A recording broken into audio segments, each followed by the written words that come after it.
Pakistan itu. Alhamdulillah, hari ini nanti kita akan dibersamai Bu Diana Yawati yang akan bersiap untuk berbagi ilmu, berbagi tips bagaimana mendampingi anak untuk membangun mimpi mumpung lagi di rumah, jadi saatnya untuk kita semuanya sebagai orang tua, saatnya bisa banyak ngobrol dengan anak seperti itu. Langsung saja, acara pada sore hari ini kita buka dulu dengan membaca tasmiyah. Bismillahirrahmanirrahim. Kemudian selanjutnya tilawah yang akan dibacakan oleh Pak Angga. Monggo Pak Angga yang sudah bersiap tadi, masih di sekolah ini, sore-sore. Monggo Pak Angga.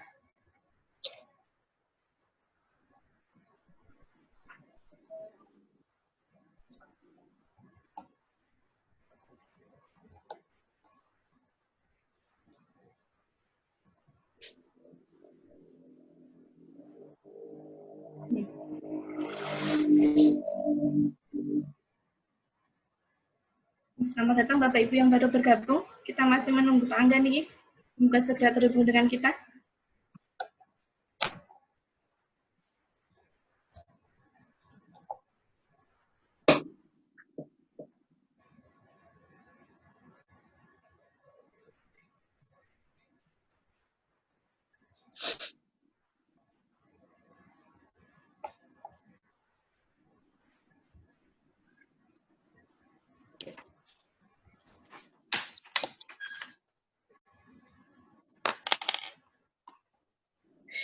Oke, assalamualaikum warahmatullahi wabarakatuh. Waalaikumsalam warahmatullahi wabarakatuh. A'udzu billahi minasyaitonir rajim. Bismillahirrahmanirrahim. Tabarakalladzi biyadihil mulku wa huwa ala kulli syai'in qadir. Alladzi khalaqal mauta wal hayata liyabluwakum ayyukum ahsanu amala wa huwal azizul ghafur. Alladzi khalaq sab'a samawati tibaqa ma tara fi khalqir rahmani min tafawut. Farji'il basara hal tara min futur. Thumma rji'il basara karratayn yanqalib ilaikal basaru khasi'an wa huwa hasir. Walaqad zayyana as-samaa'a ad-dunya bimasabiha waja'alnaha rujuman lisyayatin wa a'tadna 'adzabas sa'ir. Alladzina kafaru bi rabbihim 'adzabu jahannam wa bi'sal masir. Ulqu fiha sami'u laha shahiqan وهي تفور تكاد تميز من الغيظ كلما ألقي فيها فوج سألهم خزنتها ألم يأتكم نذير قالوا بلى قد جاءنا نذير فكذبنا وقلنا ما نزل الله من شيء إن أنتم إلا في ضلال كبير وقالوا لو كنا نسمع أو نعقل ما كنا في أصحاب السعير فاعترفوا بذنبهم فسحقا لأصحاب السعير Innal ladzina yakhshawna rabbahum bil ghaibi lahum maghfiratun wa ajrun kabir. Surat Al-Mulk ayat 1 sampai ayat 12. Wassalamualaikum warahmatullahi wabarakatuh.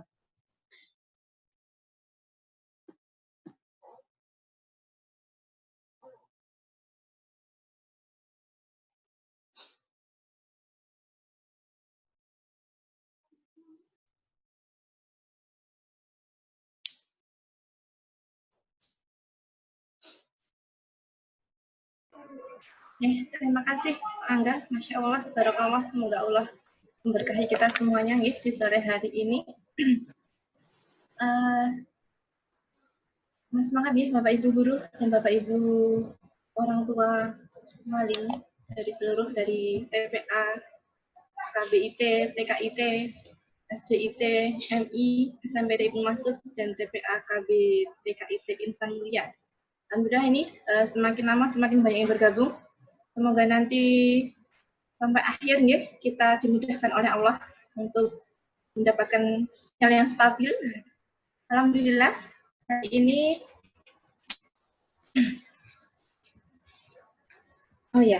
acara yang kedua yaitu sambutan dari Yayasan Amal Insan Mulia. Monggo akan disampaikan oleh Bu Sri Wahyuni sebagai Ketua BPH sekaligus Ketua Pengurus Yayasan Amal Insan Mulia Kulon Progo. Bu Yuni sudah bergabung ya?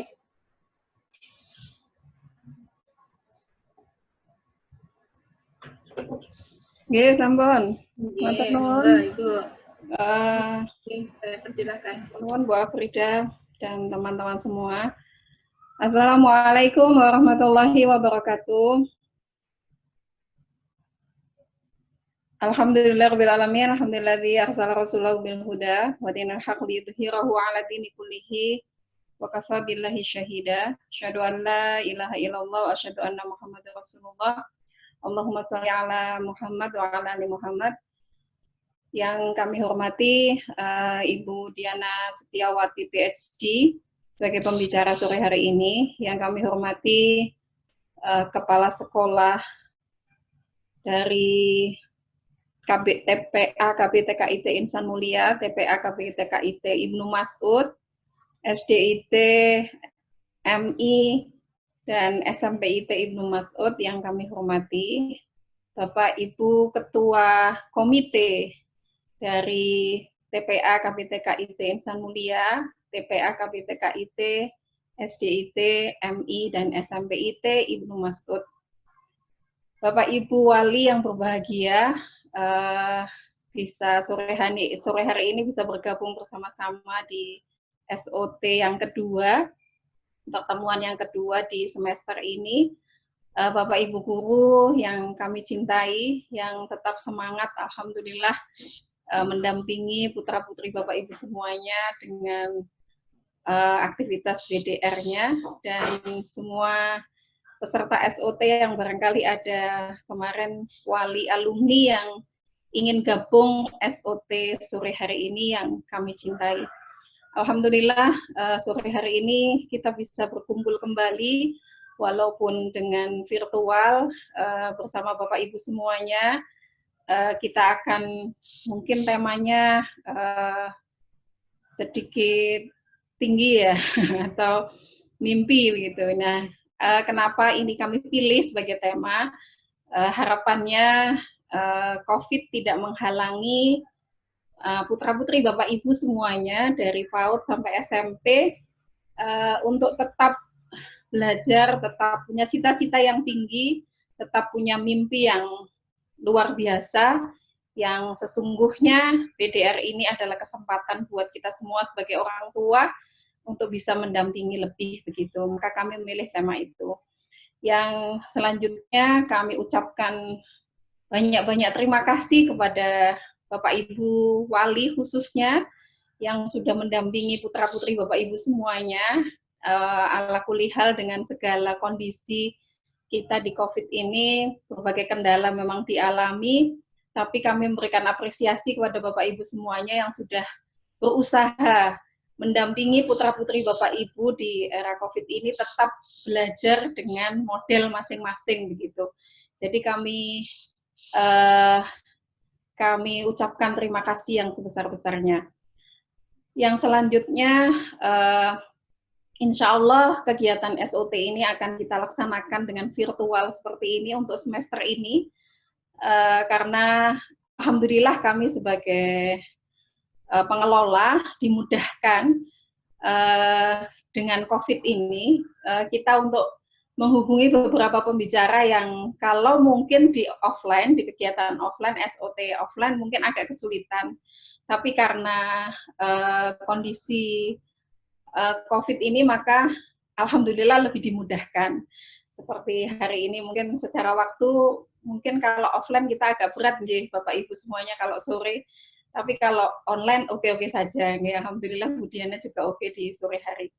Nah, insya Allah kegiatan ini akan kami rutinkan setiap bulan, dan kami sangat berharap Bapak Ibu wali dan Bapak Ibu guru semuanya bisa berpartisipasi di kegiatan SOT ini. Dan untuk tema, insya Allah Bapak Ibu wali juga boleh request pada lewat wali kelas atau lewat kepala sekolah, boleh request temanya, insya Allah akan kami akomodasi sebagai tema-tema berikutnya di SOT berikutnya. Nah, karena waktu kita juga tidak panjang, sekali lagi kami mengucapkan terima kasih atas partisipasi Bapak Ibu semuanya. Bagi yang mungkin nanti butuh konsultasi lebih dengan Bu Diana, insya Allah kami siap memfasilitasi. Insya Allah COVID ini tetap membuat kita lebih semangat dalam mendidik anak-anak kita semua. Kurang lebihnya kami mohon maaf. Wal afu minkum, billahi taufiq wal hidayah. Wassalamualaikum warahmatullahi wabarakatuh. Ya, terima kasih Bu Yuni atas semangatnya sore hari ini ya. Nambah semangat kita untuk siap menyambut Bu Diana nih ya. Monggo Bapak Ibu wali dan Bapak Ibu guru bisa menyiapkan, boleh sambil mencatat, boleh juga nanti sambil bersantai tapi tetap menyimak diskusi serius kita pada sore hari ini. Bu Diana sudah bergabung ya? Kita cek dulu.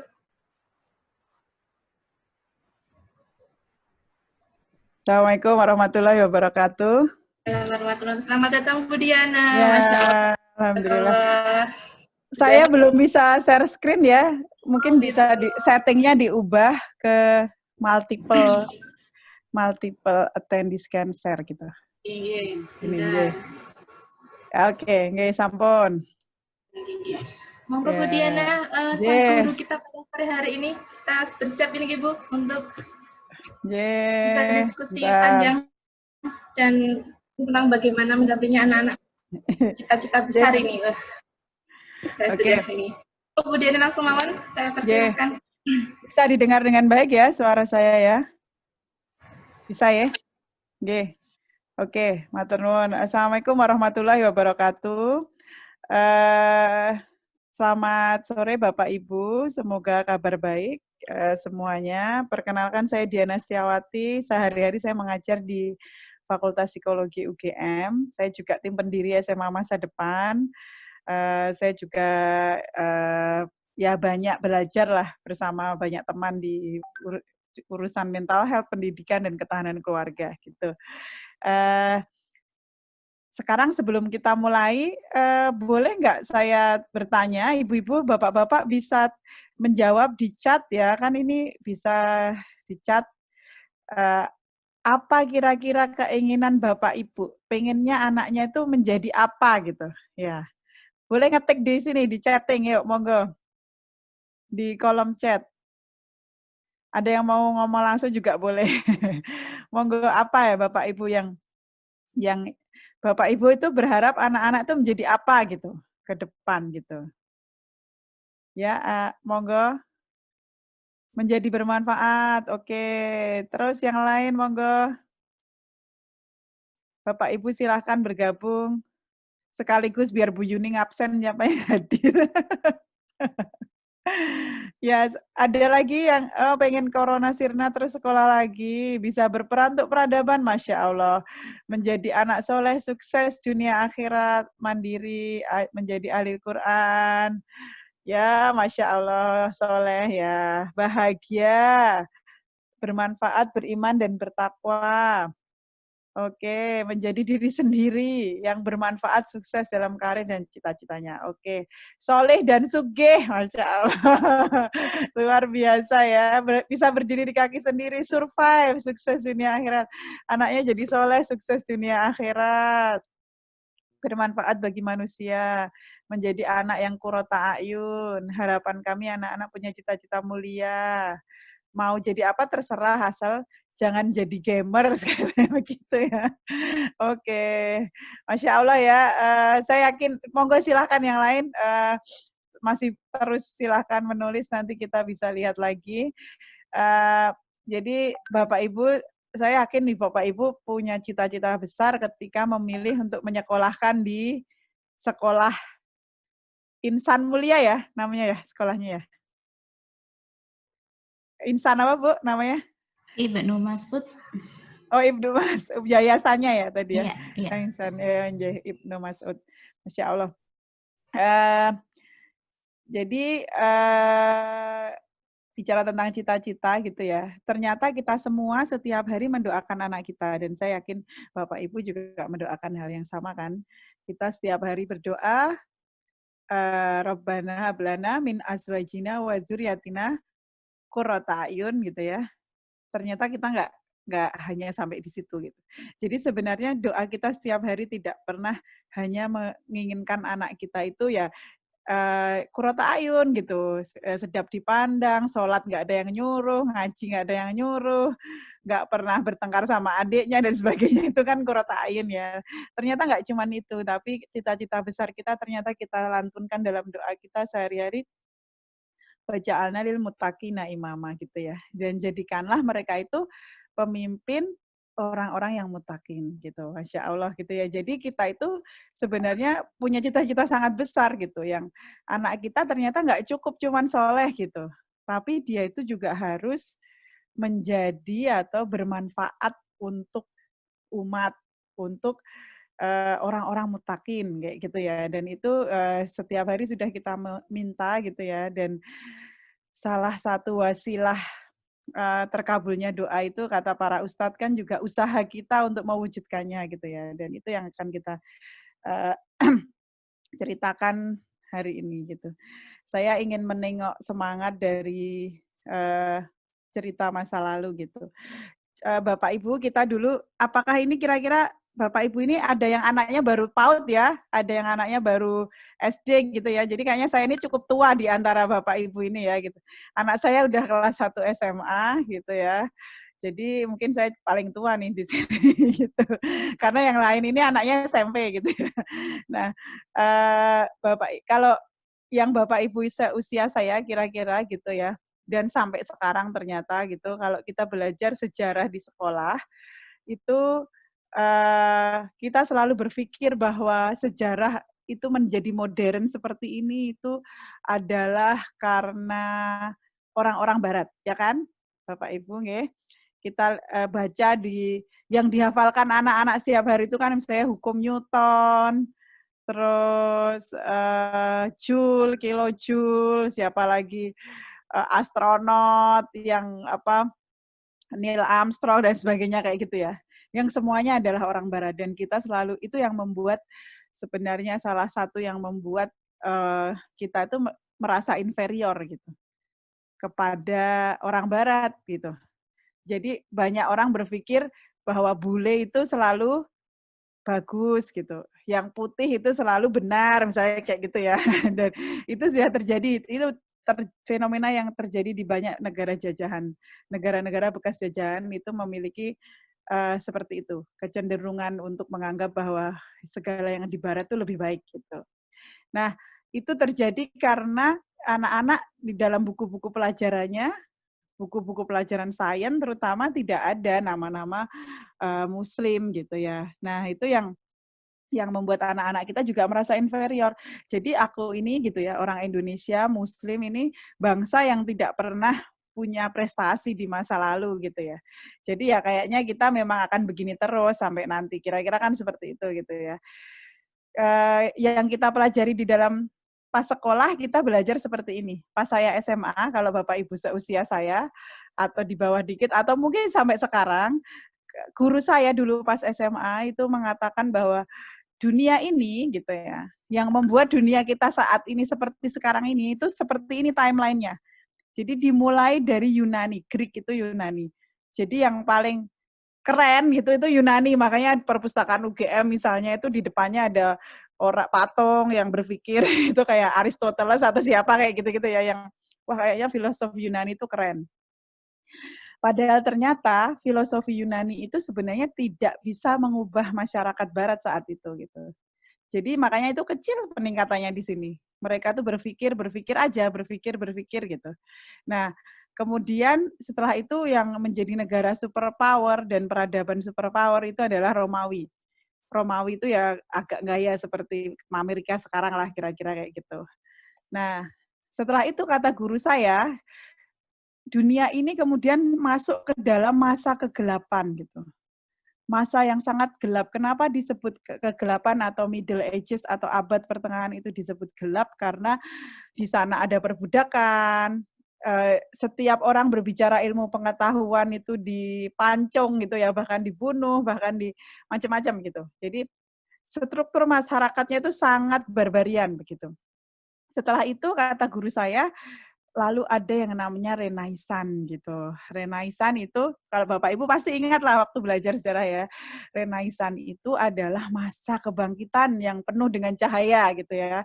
Setelah itu adalah revolusi industri. Setelah itu barulah terjadi seperti dunia kita sekarang melewati perang dunia dan sebagainya.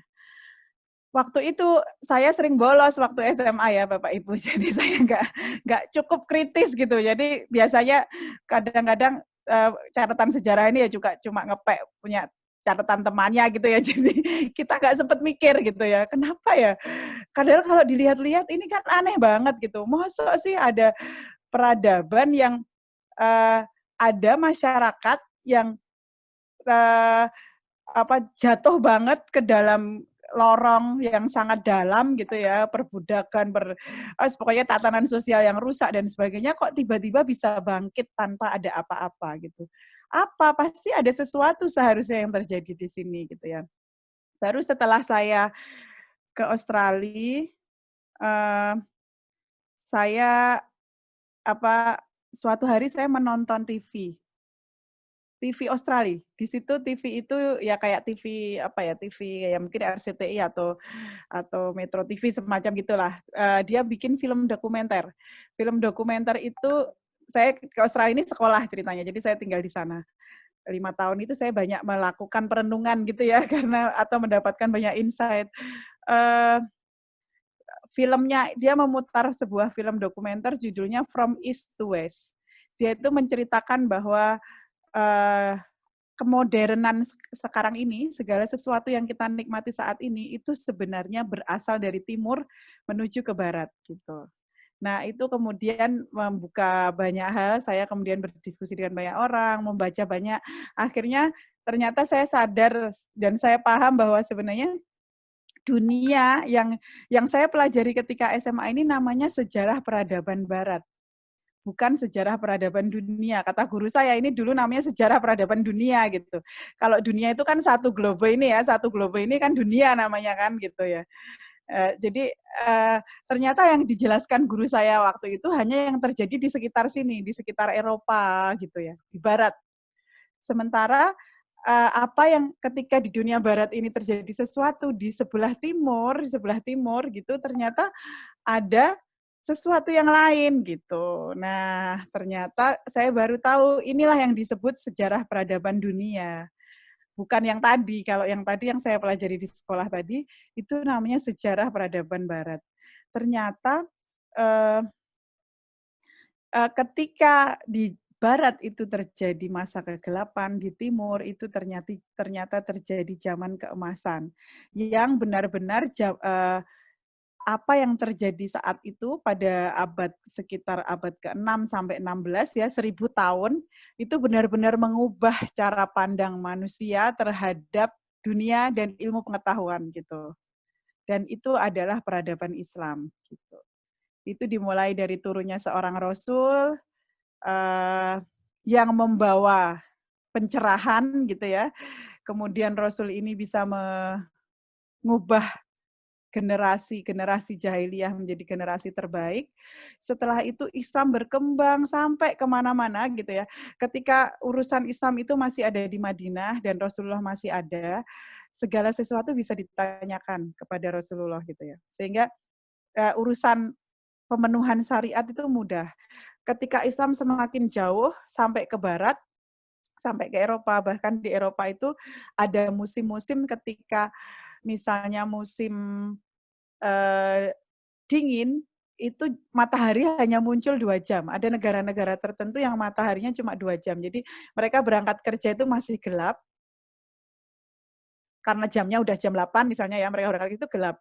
Nanti pas jam makan siang itu matahari muncul 2 jam aja, habis itu gelap lagi, mereka pulang mas gelap lagi gitu ya. Itu terjadi gitu. Nah, kalau seperti itu kemudian ada banyak masalah kemudian bagaimana umat Islam yang ada di negara-negara di berbagai belahan dunia ini tadi mengamalkan syariat ya, bagaimana mereka sholat, bagaimana mereka menentukan jam sholat, bagaimana mereka menentukan arah kiblat, bagaimana mereka pergi ke Mekah untuk berhaji. Nah, hal-hal seperti itu benar-benar memancing lahirnya ledakan ilmu pengetahuan di masa kejayaan Islam ini. Dan kuncinya adalah mereka itu memahami Quran dan kemudian mereka menangkap isyarat-isyarat yang ada di Quran itu untuk mengembangkan ilmu pengetahuan.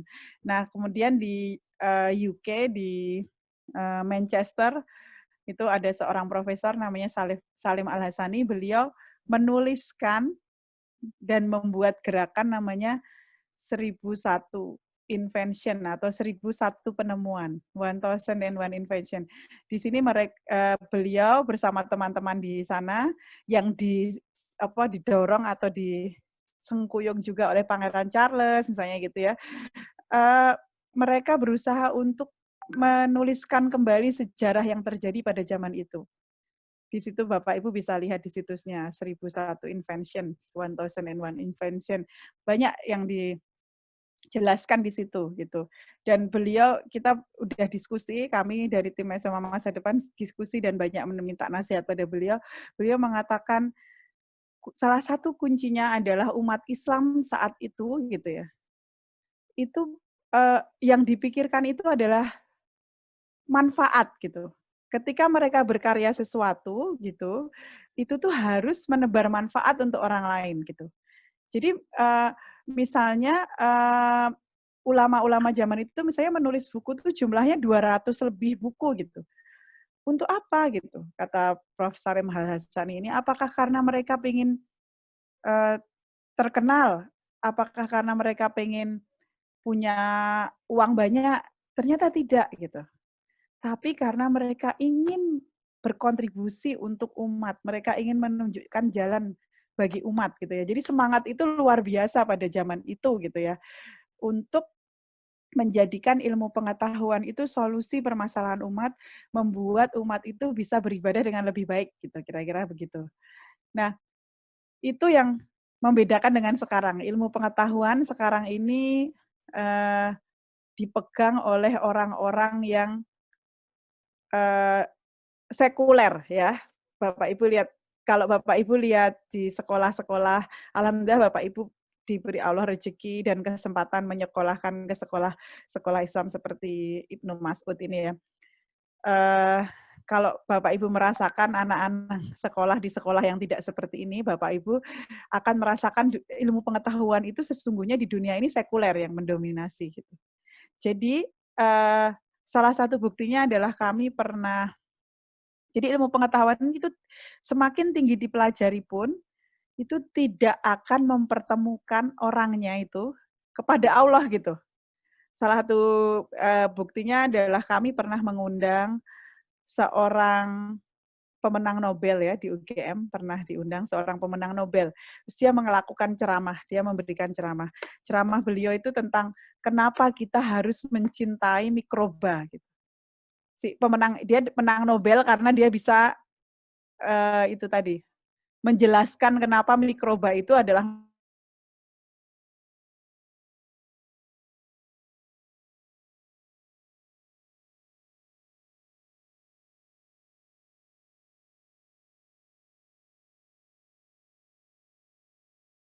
jadi kunci penyeimbang alam lah, kira-kira seperti itu. Itu semuanya itu terjadi bukan karena didesain oleh seseorang. Semua ini terjadi karena kebetulan atau yang disebut hukum alam gitu. Jadi bayangkan Bapak Ibu, orang ini sudah menang Nobel. Orang kalau mau menang Nobel itu ya Bapak Ibu, itu ditelepon oleh si pemberi Nobel itu, kira-kira kayak gini teleponnya, karena saya pernah baca buku cerita tentang pemenang Nobel, kira-kira kamu menang Nobel, 2 jam lagi kamu akan menjadi orang yang sangat terkenal. Kami beri 2 jam lagi akan diumumkan dan seluruh dunia akan mengejar kamu untuk wawancara dan seterusnya gitu ya. Anda diberi waktu 2 jam untuk memberitahu seluruh sanak keluarga agar mereka bersiap-siap karena si bapak ini akan menjadi orang terkenal. Kira-kira seperti itu. Sangat menegangkan, menjadi sangat wah dan sangat menegangkan menjadi seorang pemenang Nobel itu gitu ya.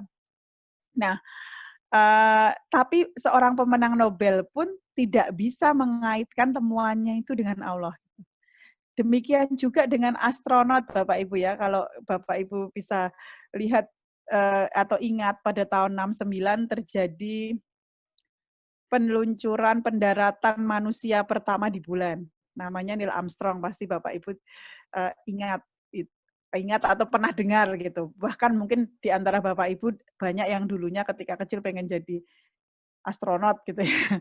Nah, Neil Armstrong itu Bapak Ibu bersama 2 temannya gitu ya, itu pergi ke bulan itu benar-benar ya pengalaman yang luar biasa gitu.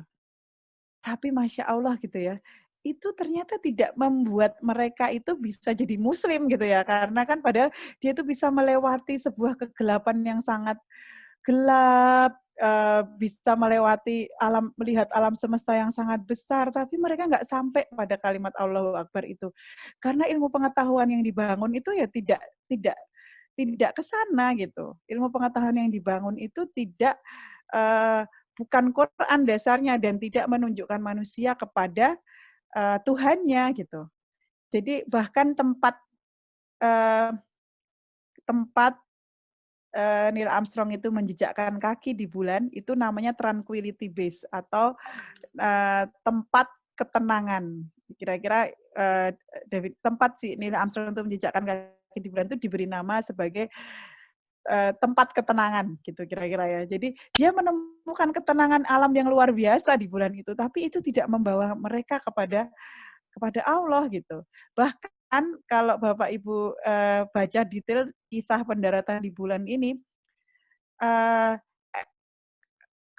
Michael Collins itu adalah pilot ya, pilot ya roket itu yang dia nggak boleh turun. Jadi yang turun itu hanya 2, Neil Armstrong sama Edwin Aldrin. Itu yang boleh turun cuma itu ke tugasnya ya. Si Michael Collins itu harus stay di orbit bulan karena dia mempertahankan agar pesawatnya itu nanti bisa pulang lagi ke bumi gitu ya. Jadi dia harus muter-muter menunggu temannya itu selesai melakukan penelitian, mengambil sampel-sampel macam-macam di bulan gitu. Dan dia muteri orbit bulan itu sekitar 2 jam. Setiap 1,5 jam, Bapak Ibu bayangkan ya, jadi dalam 2 jam itu nanti akan ada 30 menit di mana si Michael Collins ini, si pilot ini yang di orbit bulan ini, terputus sinyalnya dari bumi dan bulan. Jadi dia nggak bisa ngehubungi temannya yang di bulan, nggak bisa ngehubungi temannya yang di bumi. Jadi dia itu benar-benar terlempar ke alam luar angkasa yang benar-benar dia sendiri nggak bisa ngomong, nggak ada yang bisa diajak ngomong. Dan itu terjadi berulang kali karena dia muteri orbit itu. Itu benar-benar luar biasa. Coba kalau kita yang ada di situ. Pasti kita langsung astagfirullah, Allahu Akbar, berzikir itu kan seperti ada di dunia alam kubur mungkin ya, rasanya seperti itu gitu ya. Tapi itu juga tidak membawa orang-orang ini pada kebesaran Islam dan Allah gitu ya. Nah, itu yang bedanya antara ilmu pengetahuan sekarang dengan zaman keemasan gitu. Ini adalah sebuah quote, kata-kata yang mungkin kalau Bapak Ibu ada yang sekolah, masih sekolah lagi mungkin atau apa gitu, Bapak Ibu kalau misalnya mencari artikel di Google Cendekia, Bapak Ibu akan melihat kata-kata ini. Kalau Google Cendekia bunyinya berdiri di bahu raksasa. Kalau di Google Scholar bunyinya adalah standing on the shoulder of giant gitu. Jadi kata-kata berdiri di atas bahu raksasa itu sangat-sangat penting gitu. Sampai-sampai Google Scholar, Google Cendekia itu menaruhnya di halaman paling depan dari mesin pencarinya gitu. Kata-kata siapa ini? Ternyata ini adalah kata-kata Newton. Karena Newton itu dielu-elukan sebagai orang yang sangat luar biasa. Tadi kan 1600-an Renaissance tadi ya, sebagai orang yang sangat futuristik dan seterusnya gitu. Nah, padahal gitu ya, padahal ini Newton kemudian mengatakan bahwa kalau aku bisa melihat jauh ke depan, lebih dari orang-orang lain, itu karena aku berdiri di atas bahu raksasa. Dan kemudian diketahui bahwa Newton itu menyimpan, di dalam lab-nya itu menyimpan buku, tulisan tangan Ibnu Al-Haytham, misalnya seperti itu ya. Jadi itu yang disebut oleh Newton sebagai raksasa itu adalah para ilmuwan Muslim gitu, yang membuat dia itu bisa menemukan formula-formula yang saat ini masih terus dipelajari oleh anak-anak. Sama Bapak Ibu bisa lihat nanti di situsnya ini ya, 1001 Invention. Bapak Ibu bisa diskusi sama anak-anak, ini langsung praktis saja ya. Diskusi sama anak-anak, ada banyak filmnya di situ tentang bagaimana ilmuwan Muslim itu dulu kala itu bisa menemukan hal-hal yang luar biasa. Misalnya contohnya Ibnu Al-Haytham, itu kalau di dunia barat, di dunia ilmu pengetahuan, itu namanya Al-Hazm. Al-Hazm ini kenapa dia penting? Karena dialah orang pertama yang bisa membuktikan teorinya, gitu ya, bagaimana cara mata melihat itu dengan eksperimen. Jadi dia disebut sebagai bapak metode ilmiah atau bapak eksperimen dunia gitu. Karena kalau orang Yunani tadi, dia tuh cuma mikir-mikir gitu, cuma merenung-merenung gitu. Kalau dia ini enggak, dia membuktikan dengan eksperimen gitu. Dan ini yang disebut dasar metode ilmiah. Dan yang ditemukan Ibnu Al-Haytham itu apa Bapak Ibu? Yaitu adalah dasar optik yang sekarang mendasari cara kerja orang melihat, cara kerja satelit, cara kerja kacamata, cara kerja kamera, cara kerja kamera HP yang setiap hari kita pegang, itu semuanya dasarnya adalah ilmu optiknya Ibnu Al-Haytham gitu.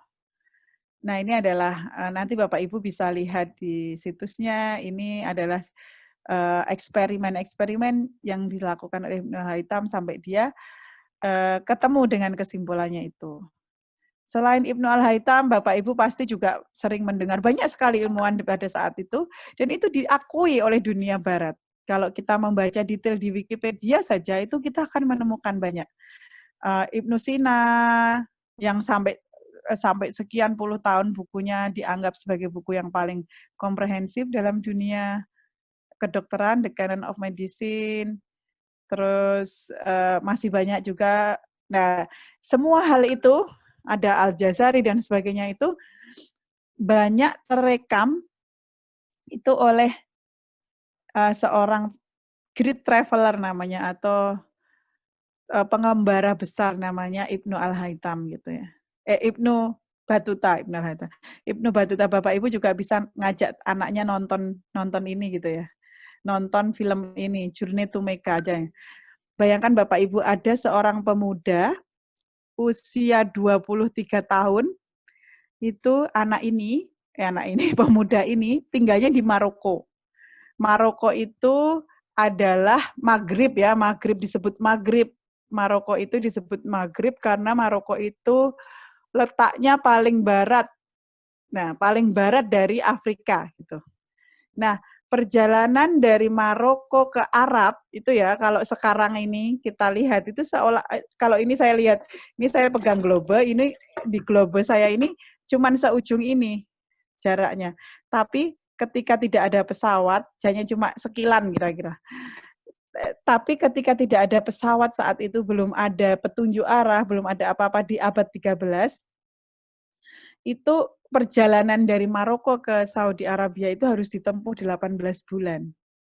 Nah, suatu malam pemuda solih ini, Ibnu Battuta ini bermimpi. Gitu. Bermimpi pada usia dia 23 tahun, dia bermimpi naik burung melihat Ka'bah. Gitu. Nah, setelah bangun dari mimpi itu, dia bilang pada orang-orang, aku mau pergi haji. Gitu. Nah, orang-orang bilang jangan pergi haji gitu ya. Kenapa gitu? Kenapa nggak boleh pergi haji? Karena kalau pergi haji itu biasanya mati gitu. Jadi nanti aja lah kalau udah tua pergi haji itu. Sekarang kan kamu 23 tahun. Dia baru lulus sekolah lawyer, Bu, ya jadi ini dulu, jadi apa? Hakim dulu kayak apa, kayak jadi orang mulia di sini. Karirmu ke depan cemerlang. Kenapa kamu buru-buru ke Mekah gitu? Karena harus menempuh 18 bulan tadi dengan resiko dia dirampok, dia mati kena virus, kena penyakit, kena apa aja sebelum sampai ke Mekah. Terus makanya dia bilang sama temennya itu, orang-orang yang gendoli dia itu, if I am about to die, let me die on the journey to Mecca, dia bilang. Kalau memang aku itu ditakdirkan mati gitu ya, biarkan aku mati dalam perjalananku menuju ke Mekah. Dia bilang gitu ya. Saking kuatnya tekadnya gitu ya. Kemudian dia akhirnya dilepas oleh ibunya. Pokoknya diceritakan sangat mengharukan dalam film itu bagaimana dia dilepaskan oleh adiknya dan benar gitu ya. Perjalanannya sangat berat, dia berkali-kali mau meninggal di jalan. Sampai ini dilukiskan dalam film ini adalah kira-kira antara Madinah Mekah yang orang tuh udah kepanasan banget, udah pada wajahnya udah satu persatu gitu ya. Ini benar-benar perjalanan yang benar-benar itu luar biasa gitu. Nah, Ibnu Battuta ini dia mampir ke, karena dia kalau mau ke Mekah itu dia harus lewat Aljazair, Libya, Mesir itu yang paling lurus. Jadi dia lewat Mesir. Ketika sampai di Mesir ada ya kiai atau ustadz kenalan gitu ya, kenalannya yang kemudian dia datangin, kenalan temennya. Kemudian dia datangin dan dia minta doa dan sebagainya. Terus kemudian si Ustadz Mesir itu berkata, anak muda, dalam mimpimu itu kamu berhenti di Mekah, berhenti di Ka'bah itu, atau kamu terus gitu.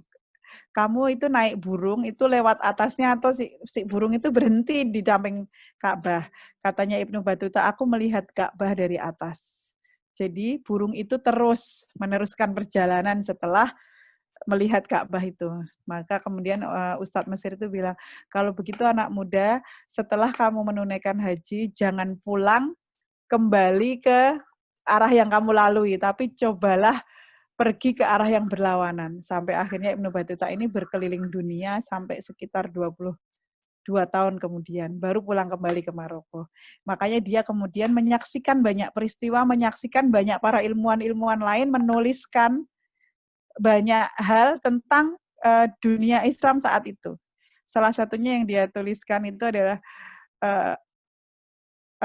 Ibnu Al-Haytham, From the Eyes of Ibnu Battuta gitu. Jadi Ibnu Al-Haytham dari mata Ibnu Battuta. Jadi Ibnu Battuta ini akhirnya bisa membuat peta dunia paling komprehensif sebelum orang-orang lain membuatnya.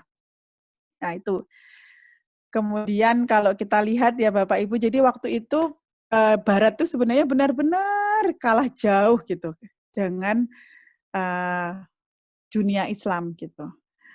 Kalau kita lihat ini pada tahun 1821 gitu. Orang Barat itu baru memperjuangkan edukasi untuk perempuan.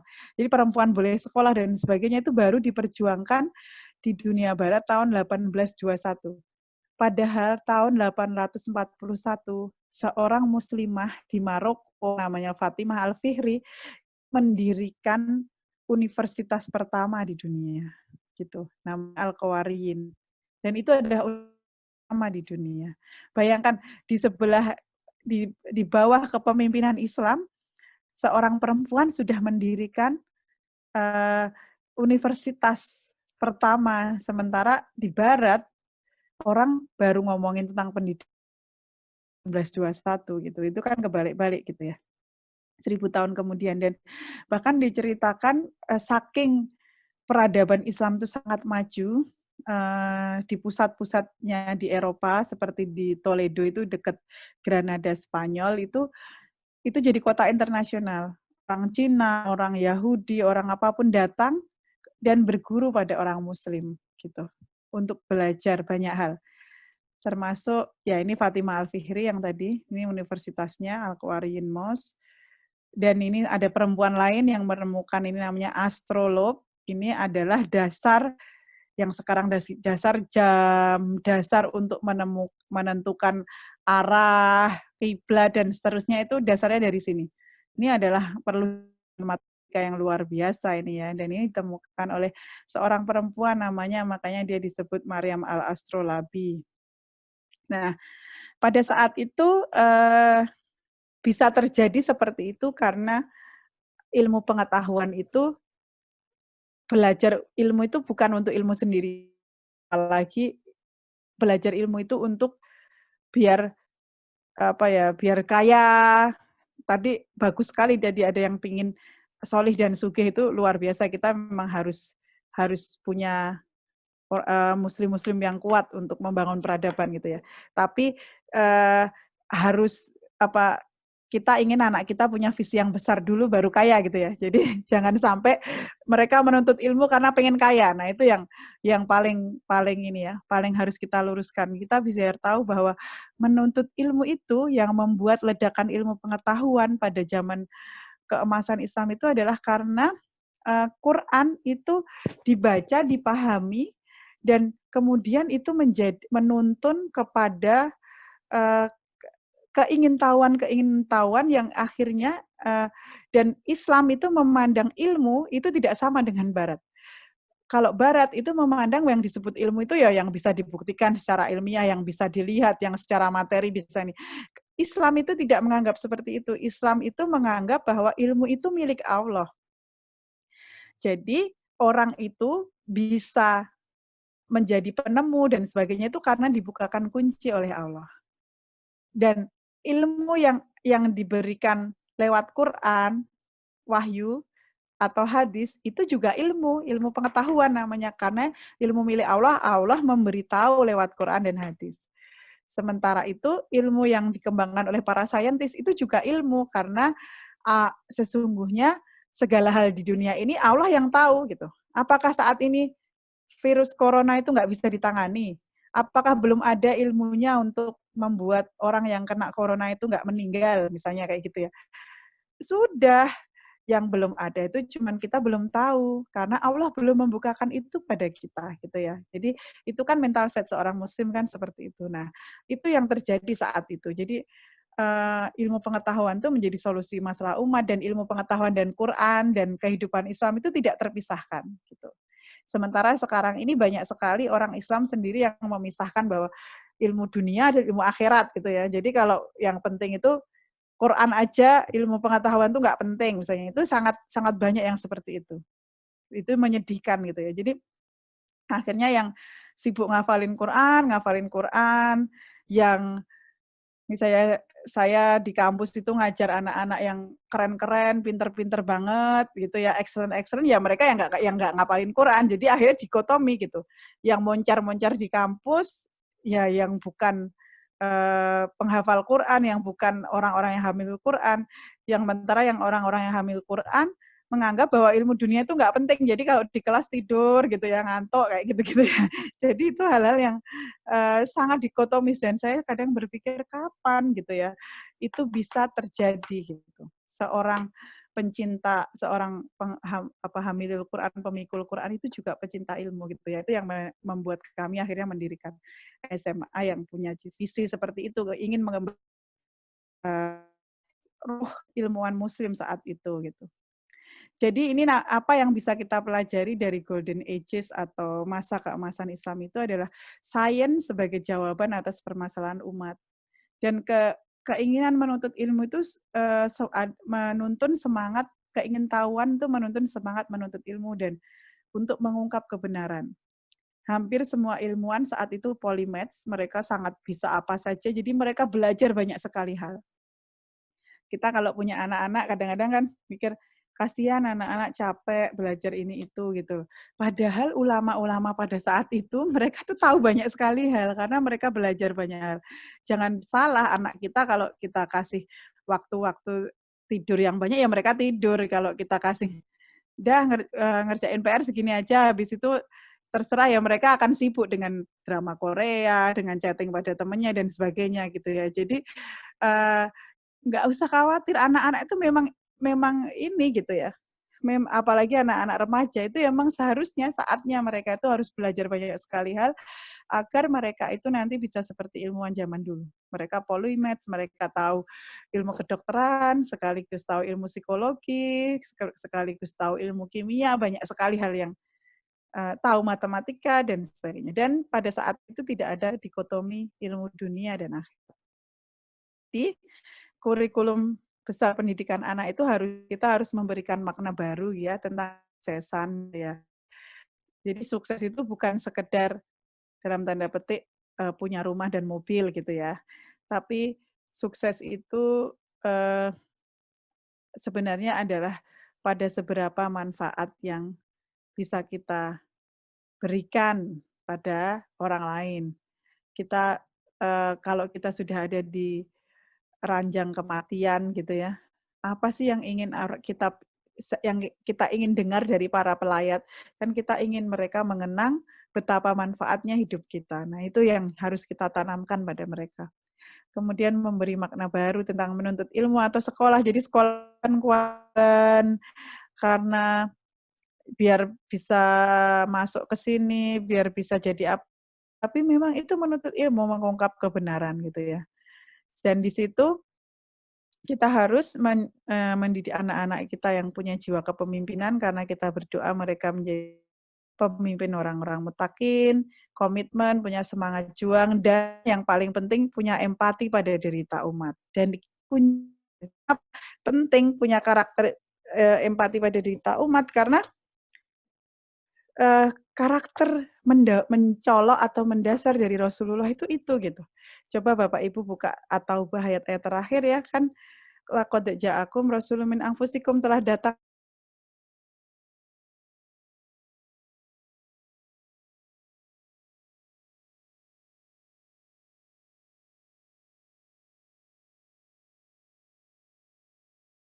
itu tidak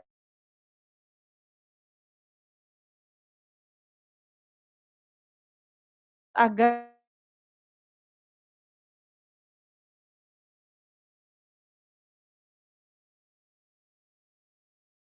hati Rasul itu sangat besar dan sehingga dia kemudian sedih kalau memikirkan umat begini dan begitu itu dasarnya empati dan itu pendidik karakter itu yang tidak punya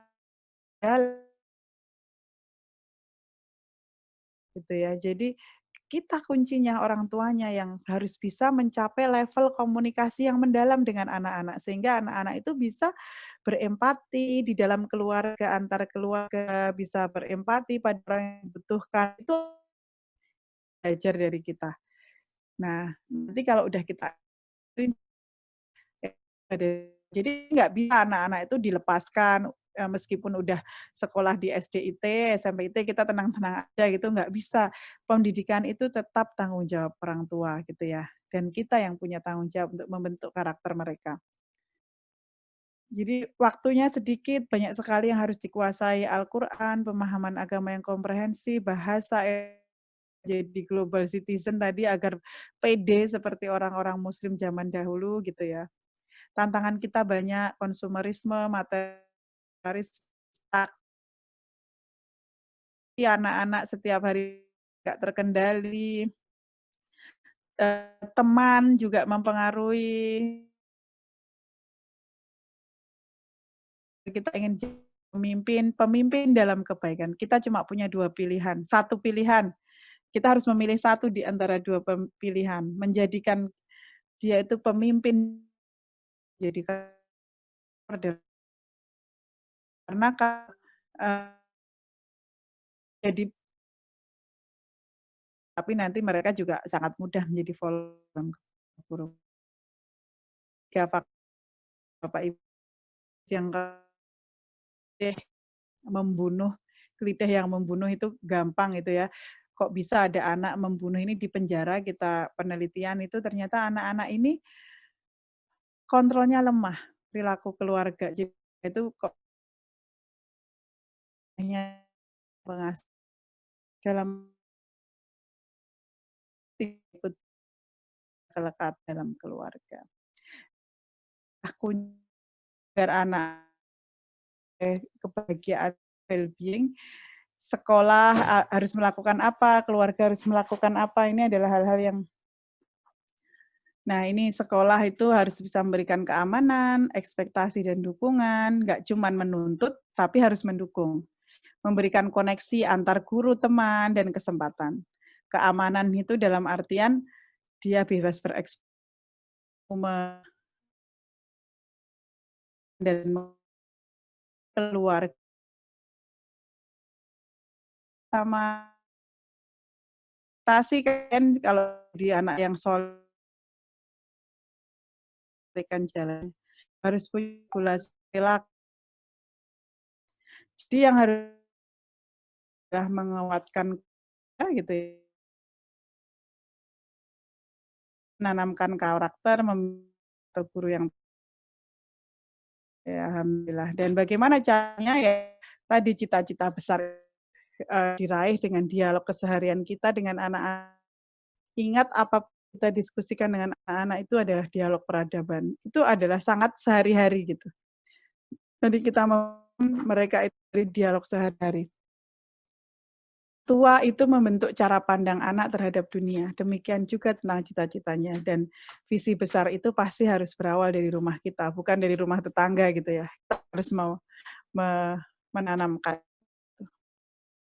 Begitu banyak yang ini ya, mudah-mudahan sudah mendengarkan dengan baik, mudah-mudahan bermanfaat. Mohon maaf jika ada kesalahan. Assalamualaikum warahmatullahi wabarakatuh. Silahkan jika ada yang mau diskusikan.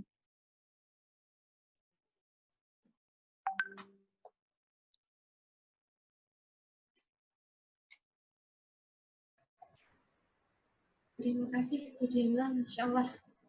Ya sekali ini jadi mulai tapi mungkin ini ada beberapa pertanyaan dari orang tua dan juga saya tergelitik di sini Bu nanti sebelum nanti ke pertanyaan orang tua nih tentang ini ya keseharian peradaban tadi misalnya beberapa wali itu muncul dari orang tua muncul bagaimana teknis berkomunikasinya jadi mungkin perlu diberikan contoh dengan usia berapa gitu sebelum pertanyaan. Jadi kata-katanya apa itu nggak penting Bu.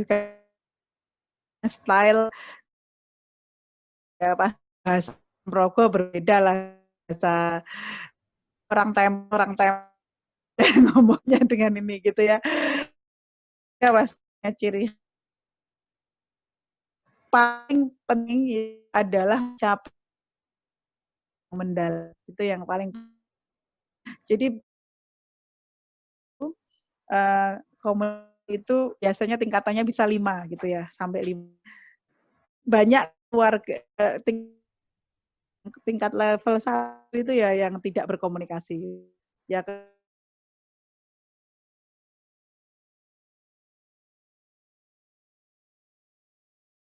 level 1. Level 2 itu banyak keluarga yang itu juga mungkin banyak di masyarakat kita yang mereka tuh ngomong, tapi yang diomongin itu fakta-fakta seperti baca berita gitu. Jadi hari ini di Kulon Progo yang kena corona ada 5. Besok lagi cerita di Sleman, hari ini tambah 60 orang yang kena corona gitu.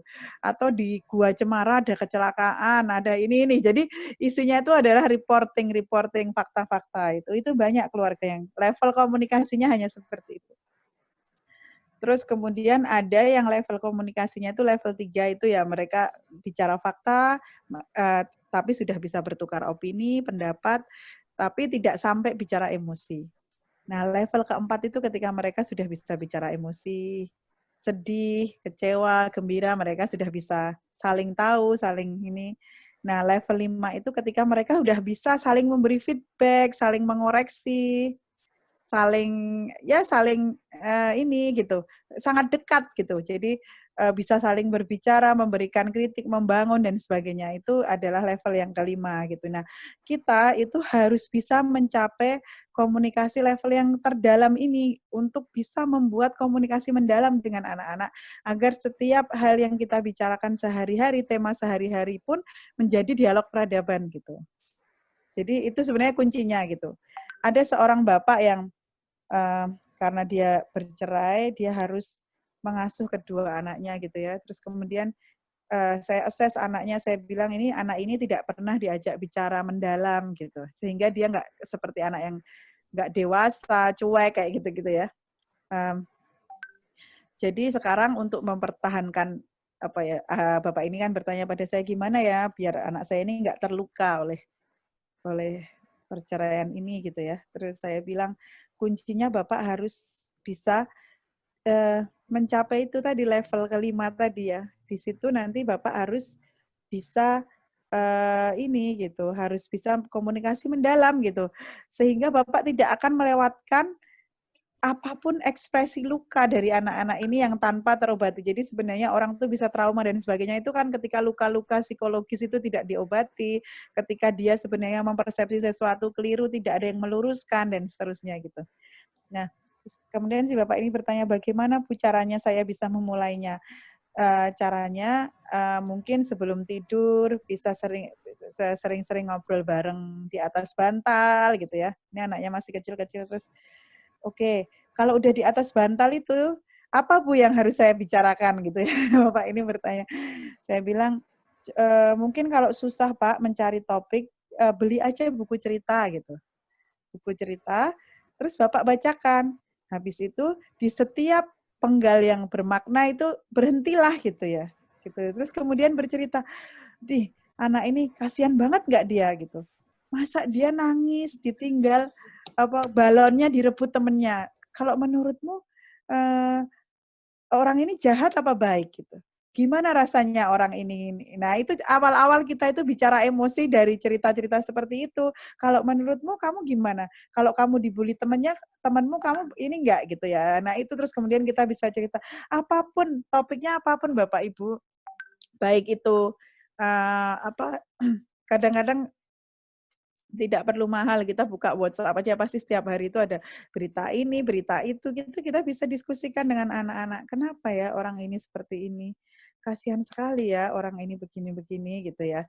Nah, terus itu karena angle cerita yang paling penting ya. Dan itu tadi harus diawali dari komunikasi yang mendalam yang membentuk anak-anak yang sensitif, peka. Jadi misalnya nih kita macet di jalan, banyak orang tua yang ketika macet di jalan itu, macet karena, traffic di jalan itu mungkin ngomongnya kayak gini, "Nak nak lihat tuh, motor yang itu, yang lewat itu namanya moge itu ya, itu harganya lebih mahal dari rumah kita," misalnya kayak gitu ya. "Kapan ya Nak ya kita punya motor sekeren itu?" Misalnya kayak gitu-gitu ya.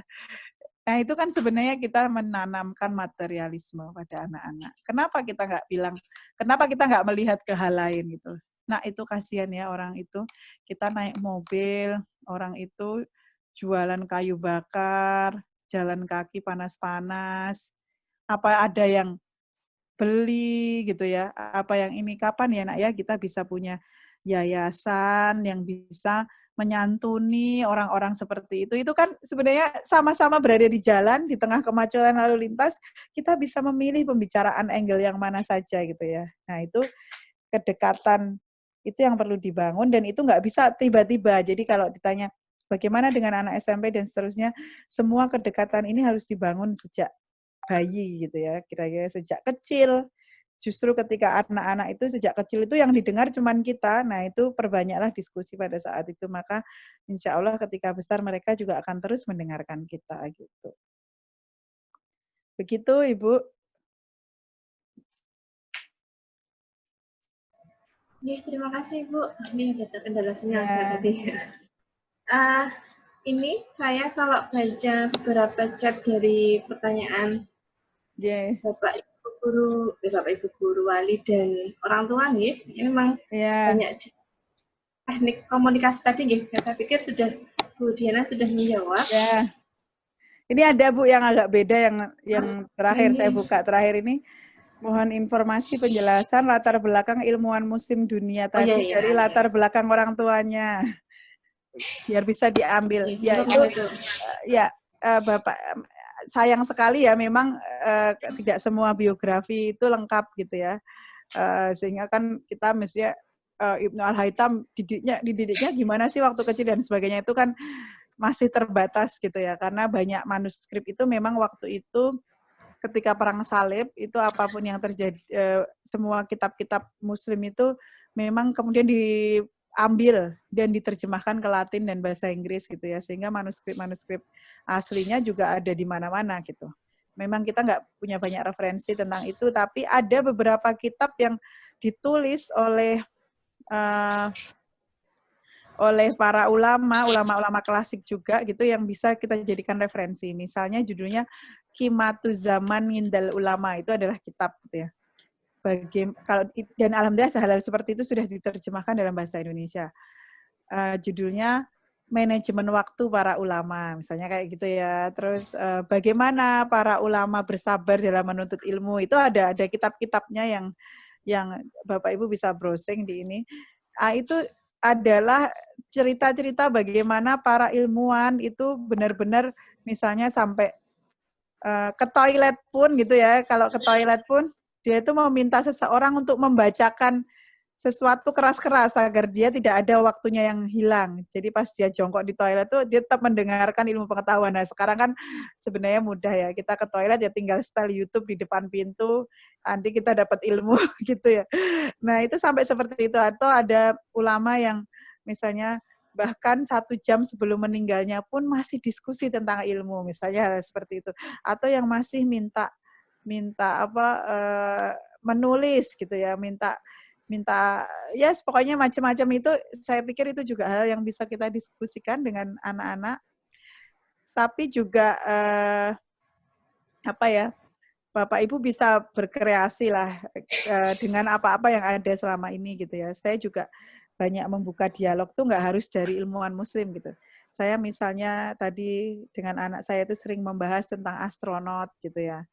Karena anak saya laki-laki, dia senang ingin tahu gitu. Kenapa sih misi Apollo 13 itu gagal gitu ya? Kenapa kok oksigennya itu meledak gitu? Apa yang terjadi gitu? Istrinya sedih banget dong ya waktu suaminya nggak tahu kecantol di mana, dari bulan nggak sampai ke bumi nggak bisa dihubungi misalnya kayak gitu-gitu. Apa yang terjadi itu banyak sekali elemen yang bisa diceritakan dari situ gitu ya.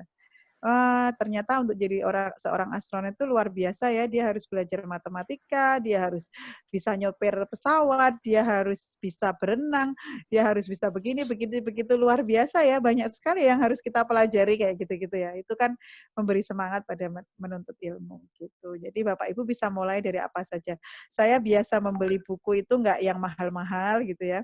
Jadi kan banyak tuh orang tua yang membelikan buku tuh yang harus pakai arisan 3 juta gitu ya. Nanti bukunya datang tuh megangnya takut gitu ya, karena takut lecet bukunya gitu ya. Jadi bacanya ini gitu ya. Habis itu ternyata isinya cuman seminggu habis gitu. Nah, saya lebih banyak membeli buku itu buku-buku yang long term, misalnya ensiklopedi gitu, atau misi pendaratan manusia di bulan. Misalnya itu hal-hal yang ilmu pengetahuannya detail dan itu bisa dibaca nggak habis-habis dan didiskusikan setiap malam kayak gitu. Itu lebih ini gitu, lebih hemat gitu. Begitu. Terima kasih ya Bu Diana. Ini waktunya sudah mulai petang ini di tempat saya sudah gelap. Ya. Iya, terima kasih, Masya Allah, dialog-dialog peradaban nih, semoga Bapak Ibu dan kita semuanya nanti bisa memulai, mumpung Allah berikan rezeki banyak di rumah, jadi banyak waktu-waktu untuk bisa berlatih ya. Mungkin kalau orang tua yang belum bisa terbiasa, tapi kan dari usia anak yang memang dari kecil, nah itu mungkin dialog-dialog peradaban dengan banyak beragam apa yang kita jumpai di sekitar kita nih, Bu Diana ya. Seperti itu, terima kasih Bu Diana. Sekali lagi banyak pencerahannya pada sore hari ini. Semoga nanti Allah beri kesempatan untuk kita bertemu kembali. Itu. Mungkin sebentar saya mau meluruskan sesuatu ini, soalnya ada yang bertanya satu hal, bagaimana agar anak-anak tidak berkiblat ke barat. Kayaknya kira-kira seperti itu ya, ilmu pengetahuan berkiblat ke barat. Jangan salah menyimpulkan kesimpulan saya, cerita saya. Jadi kita harus mendorong anak kita untuk belajar ilmu apapun sedalam-dalamnya gitu. Karena hanya dengan seperti itu nanti kita sebagai muslim itu bisa memperjuangkan kembali peradaban itu, ketika semua muslim itu sadar bahwa ilmu pengetahuan, peradaban itu adalah milik kita.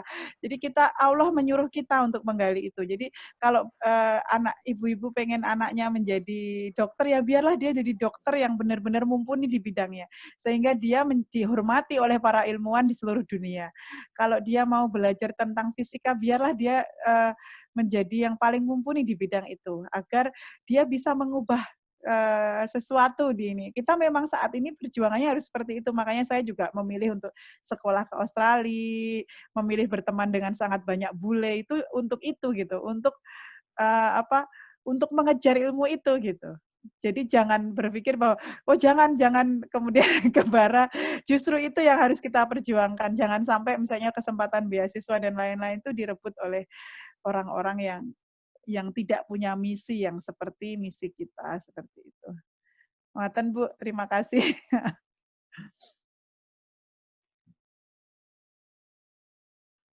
Terima kasih Bu Diana sekali lagi. Begitu Bapak Ibu, mohon maaf banyak pertanyaan yang tidak bisa kita jawab satu persatu nih, tapi kalau tadi beberapa sudah tersimpulkan di sana seperti itu. Terima kasih, ini kita akhiri.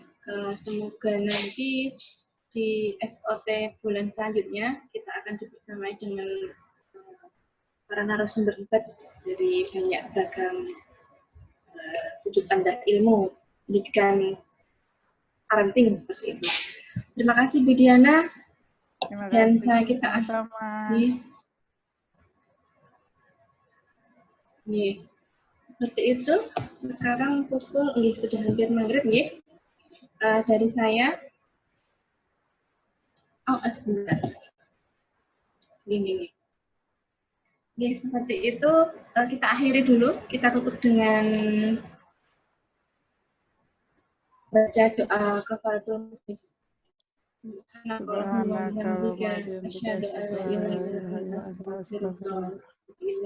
Mungkin nanti acara lain-lain setelah saat itu bisa bersapa-saparia ini, karena Bapak Ibu Wali sudah dan Bapak Ibu Guru sudah kangen bulan-bulan tidak jumpa ini Bu. Mungkin nanti bisa dari host bisa unmute semuanya. Dari saya akhiri. Mohon maaf jika banyak kesalahan, banyak salah kata. Assalamualaikum warahmatullahi wabarakatuh. Waalaikumsalam warahmatullahi wabarakatuh. Mohon pamit. Matur nuwun Bu Diana.